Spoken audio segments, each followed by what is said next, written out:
Awesome. All right, let me edit this on two places real quick so we can get this up and running.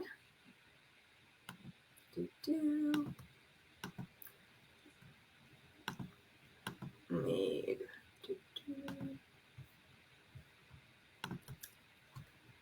All righty, just getting started here, and we are ready to go.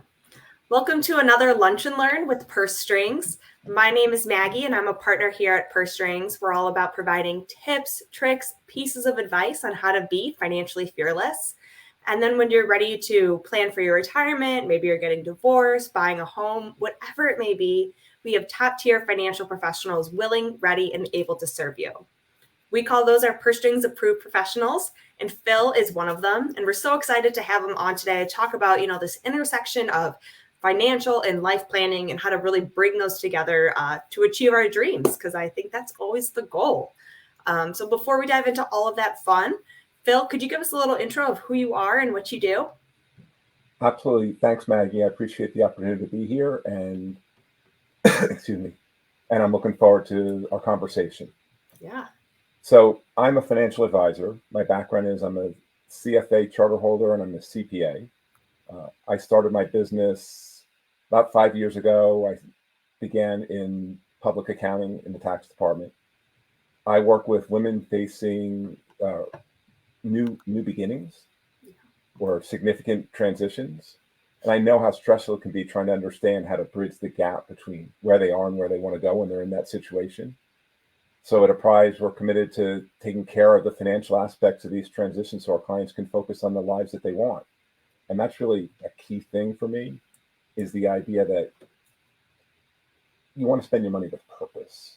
Yeah. Spend it on what matters to you instead of just not knowing what you want to do or spending it on the wrong things. Yeah.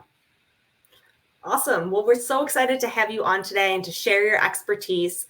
And so anyone tuning in live, if you have questions along the way, you can pop them in the chat. If you're watching the replay, you can still, put them in the comments and we'll work on coming back to those. So yeah, as I said, we're talking about kind of this intersection of financial and life planning. And so how do you even start kind of looking at this plan to really, make your goal and your destination? So I think of it this way.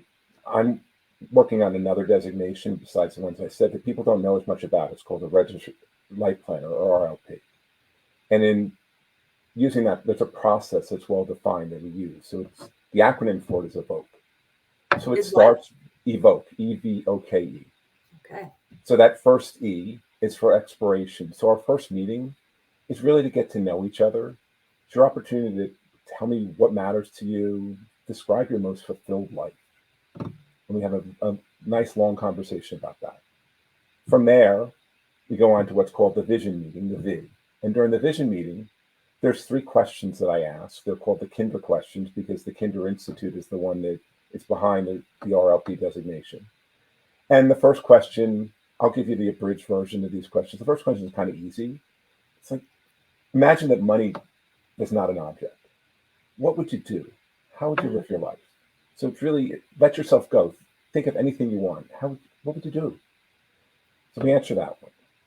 Then it starts to get a little bit harder because the second question, you have less time. So now you go to the doctor and you get the unfortunate news, you only have 5 to 10 years left to live. Okay. The good news is you're not ever going to feel sick. But the bad news is you don't know when you're going to go. So now, in that time that you have left, now it's what would you do and how would you live your life and what would you change? Mm. And now then you get to the third question. The third question is really the hardest one of all. And that's today's the day. You go to the doctor and you get the unfortunate news that today's your last day. Obviously, that causes a lot of emotional feelings, and that's really a hard thing to think about. The question then is not what would you do, but what did you not get to do? Who did you not get to be?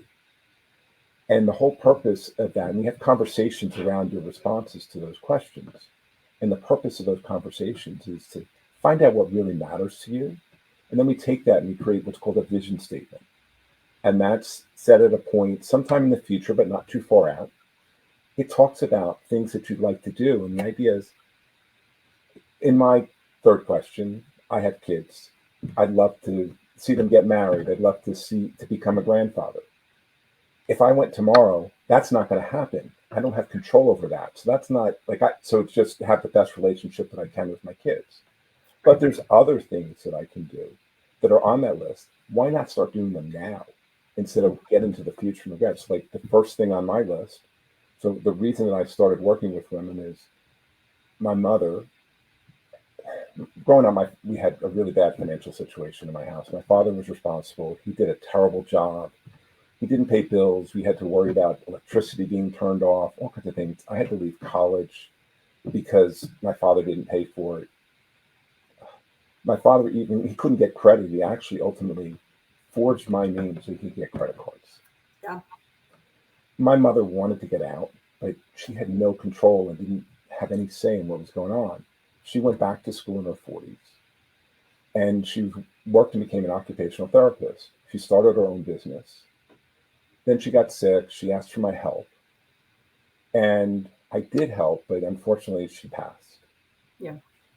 And so I view this that I'm still trying to help my mother.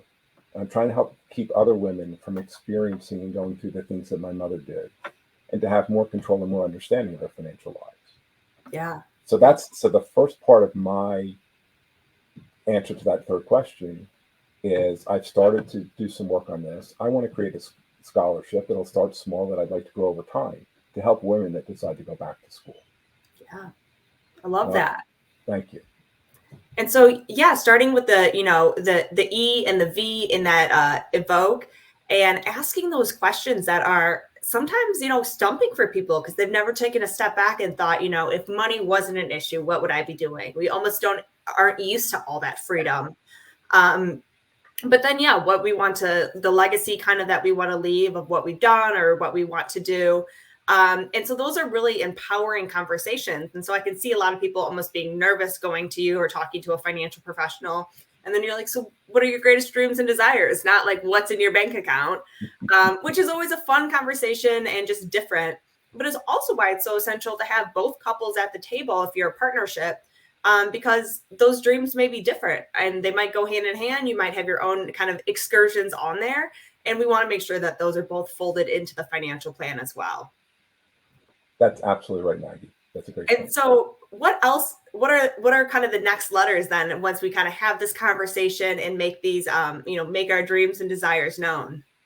So after that vision meeting, and that's supposed to leave you inspired, right? Because I've kind of described something that you really want to achieve. Then we have that O is for obstacles. What can get in the way? So then we have a discussion about the who, the what, the who can help you, what can you do about it, when, because we want to try to put a time frame on this, right? So that you have just increase that motivation that you're feeling from having this great vision, and why you want to do it. And then we have that conversation. So now we kind of identify the things that can get in the way, and then we try to put in steps for you to be able to then overcome those things so that you can achieve this vision that we've laid out. And then the K is knowledge, right? So that's where, as a financial advisor, now we want to start to get into and look and see, can we do these things, or what do we have to change to be able to do these things? Because normally we don't want to say we can't do anything. We just want to figure out how we can accomplish it. Mm-hmm. And then that last E is for execution, because now we're going to go out and do it. Awesome. And so what are some of those obstacles that you usually find get in the way, especially for your female clients?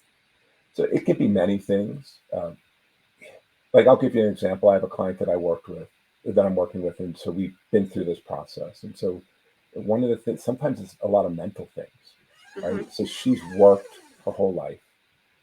She and her husband have done a great job of saving. They basically lived on one salary and have saved the other. Wow. And I got an email from her a few months ago, and she said, Phil, I'm feeling really stressed out by work. I've taken a leave of absence.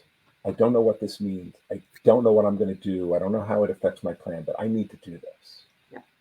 And when we're talking, one of the things that she says to me is, like, when she talks to her friends, she feels uncomfortable because they make her uncomfortable about the idea that she wants to stop working. But she can afford to. There's no reason that she can't do it. So that's like a mental obstacle, right? Right. And so a lot of times it's mental obstacles. A lot of times I have another client that I work with, like some of the things happen that can be traced far back. Yeah. She doesn't have some of the confidence in herself. And like she talked to me about how growing up, her mother didn't express love to any of her or her siblings. Yeah. And so now a lot of the things that she has to do and her obstacles become she's afraid to do something because the only way to get approval was really to achieve. Yeah. And sometimes we need to be able to step back and say, I want to focus on these other things. So like for her, she's got a daughter that's in high school. She wants to make sure that she can still be there for her. Yeah. Yeah. I mean, those are all so relatable. And it's just so interesting when you dive in how none of that's about usually the lack of money. I mean, sometimes it might be, and that's kind of where you step in, but a lot of it is this mental game, from our original money stories that we've been told. And so it is so important to work with someone you feel comfortable with, because that's a lot that you're opening up about, and you want to be able to share that and get over that barrier. But I could see how that'd be hard if, it's somebody that you'd feel uncomfortable with. So it's really building that relationship together so you can go over these barriers. And even though you're not, a technical money coach, you still kind of coach through these different mindsets and beliefs that people carry with them. As, everyone comes with their own baggage, good and bad. Absolutely do. And so how do you kind of bridge the gap between, where they are today and where they want to go? So, let's start with this. It's not about building the biggest pile of money, right? It's about figuring out what it is that you want to do and what matters to you. Like that's part of it, right? So that's what these conversations are really about. They're about here's where I am, here's the things that matter to me, and how do I do them? So it involves having a lot of conversations, right? So as you said, feeling comfortable with the person you're working with is really important. Mm-hmm. And remember, I'm not a psychologist like some people say, oh, Phil, sometimes this feels like therapy. It's not.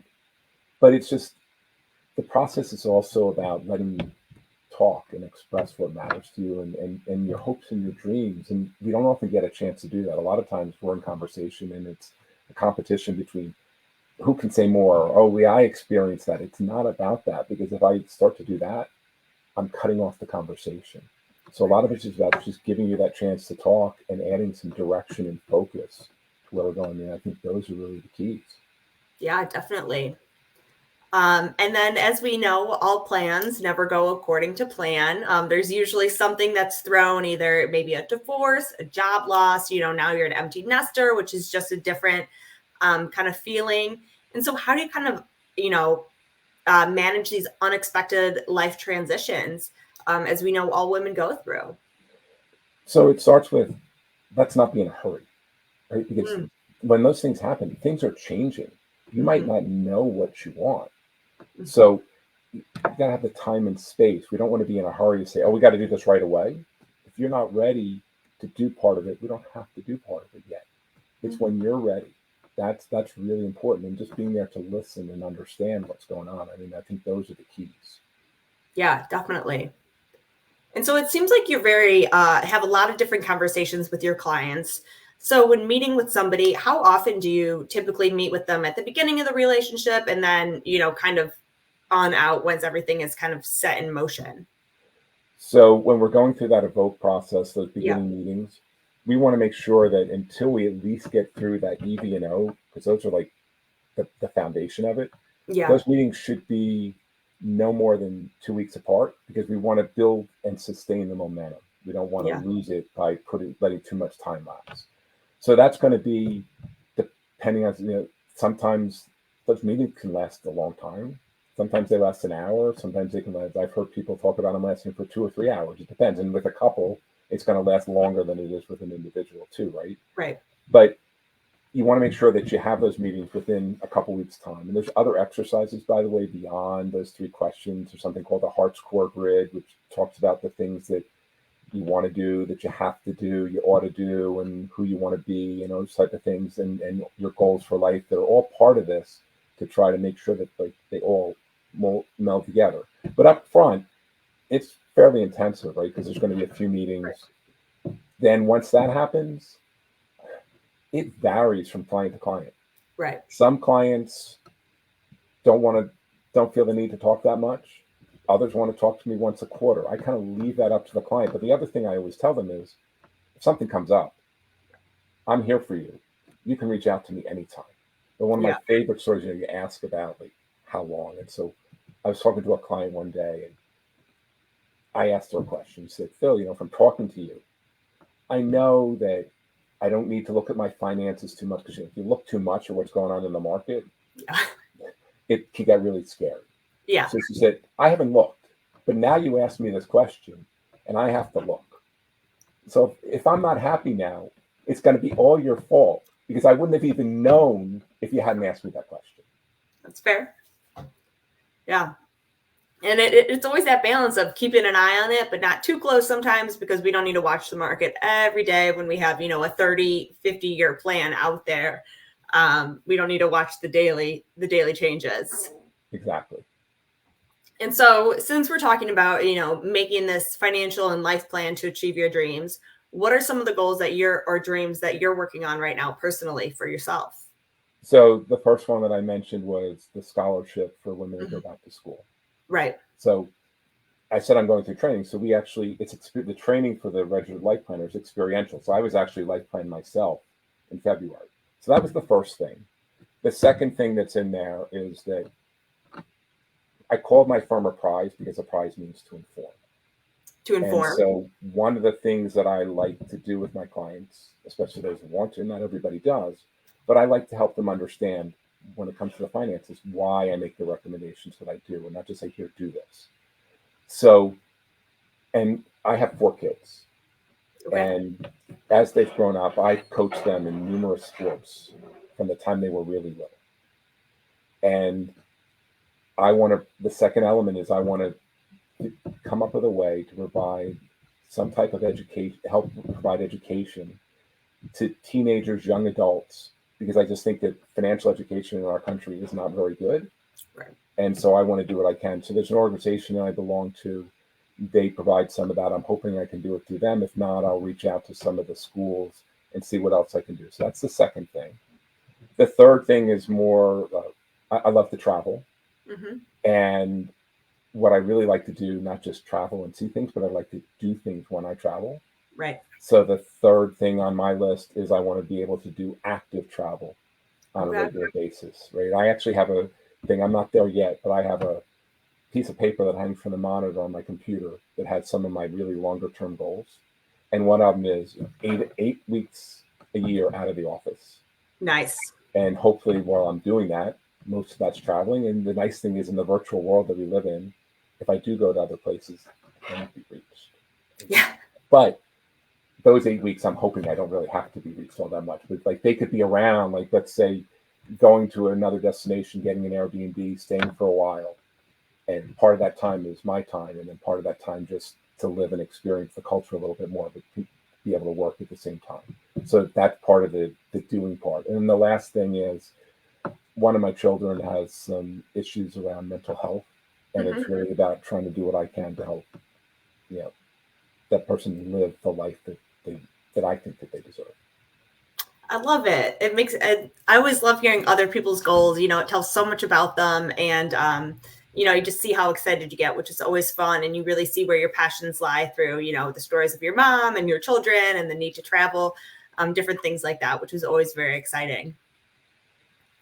I feel like we've touched on a lot of great information so far. Is there anything that we haven't touched on that you want to make sure is shared today? So I guess the first thing I'd say is, like, don't be afraid of this stuff. Mm-hmm. Right?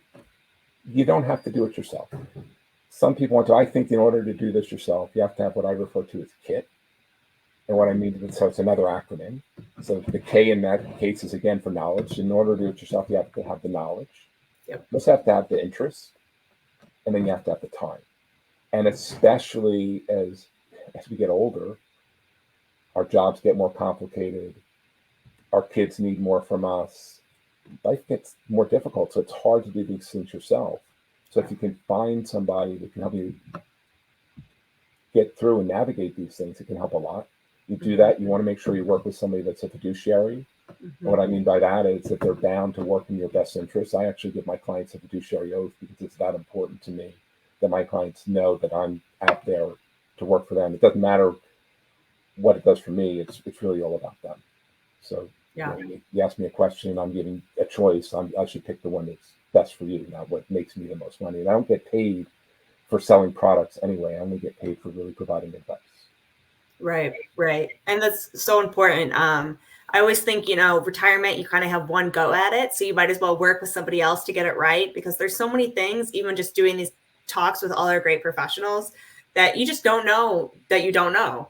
That's even out there. How do you start researching something you don't know much about already or never heard of, and especially with the time, to me, I'd rather use my time traveling than studying finances. And so I'll let you, who already did the studying, take care of it. But yeah, you got to use someone that you're comfortable with and who is a fiduciary who will be on your team, not just pushing you a product and making a sale. And you've also made reference to another point that's really important, I think, anyway. So for most of our lives, we're accumulating assets, right? We're trying to save for retirement. We're trying to save for our kids to go to school. We're trying to save to do things, right? That's one set of tax rules. And those rules start, you figure you graduate college in your early 20s, and those rules apply until you retire, basically. Then you retire. Now the rules change from a tax side. They're very different. Now you're trying to spend down your assets. And there's so many ways that we can do things to help minimize the tax costs. Because remember, if you put money into an IRA or into your 401k or 403b, whatever the case may be, you got a tax break when it went in there. Pull it out, you're going to start to pay tax on it. But there's ways that we can do things like Roth conversions and things like that can really save a lot of money. Like I worked through an example recently where I just, not trying to be fully optimize everything, but I took somebody that had a couple that had $1 million in retirement savings. Yeah. And they were, let's say, 5 years from retirement. And I started to do some Roth conversions because I looked at where their tax bracket was and said that was a reasonable tax bracket if I project things out. Started doing Roth conversions and then continued them even more aggressively after they retired. And that $1 million IRA, I had them both live to 95. Living to 95, they saved over $1 million in taxes on a $1 million IRA just because of tax planning. That math doesn't even make sense to me in my head, but it sounds impressive. If you have $1 million, I don't know how you pay $1 million, but I know, when it grows and you take it out, all this stuff, correct. There are all these variables, but that's huge. And I think taxes, we always think of, now it's April, we have to do them, where it is taking that pre-planning and making that action.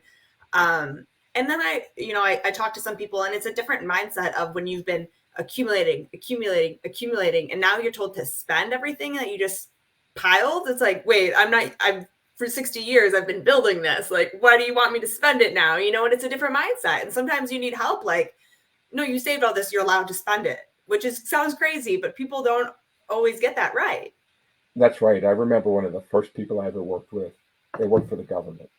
And I'm in the Baltimore area, so I'm not far from DC. So I do end up with people that are government employees because of where I live. And a lot of the government employees, they have a retirement plan that's called the TSP that has a very generous match. And they get 5% as a match. And then many of them have a pension as well. Right? And then they get Social Security. And so like I remember this client, I looked and it was like they wanted to spend, let's say, $8,000 a month in retirement. Their Social Security between the two of them was $5,000. The pension was another $5,000. And they want to spend $8,000. And they're asking, can we do this? I'm like, please, you can do that and more. Like, go take some more trips, right? There's a lot of other things you can do. And so that's why I think that the life planning helps too, right? Because it helps you to figure out those things that you'd really like to accomplish.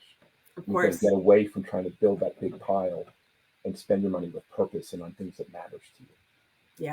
Yeah. Instead of just willy-nilly, what can we buy? Yes. But I think this conversation has really covered why it's so important to have these conversations with the financial planner and to really, why your dreams are so important. And really, that's what all of this money is for. I mean, as we say, money is just a tool. It's just helping us get there. It's not the world. So it's just one aspect. And let's try to, use this money that we've earned, that we work for, and really go hit our dreams out there, since we got this one life to live. I couldn't agree more with everything you just said. That said it very nicely.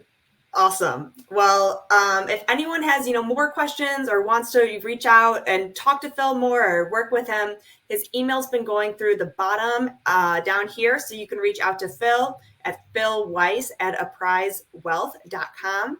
He's also one of our Purse Strings approved professionals. So you can check him out on our site, pursestrings.co. It's never too early or too late to start these conversations. So jump in. Now is a great time. Thank you again, Phil, for coming on today, and we'll talk to everyone else soon. Thanks for having me, Maggie. It was a pleasure. Awesome. We'll talk to you later. Bye. Bye.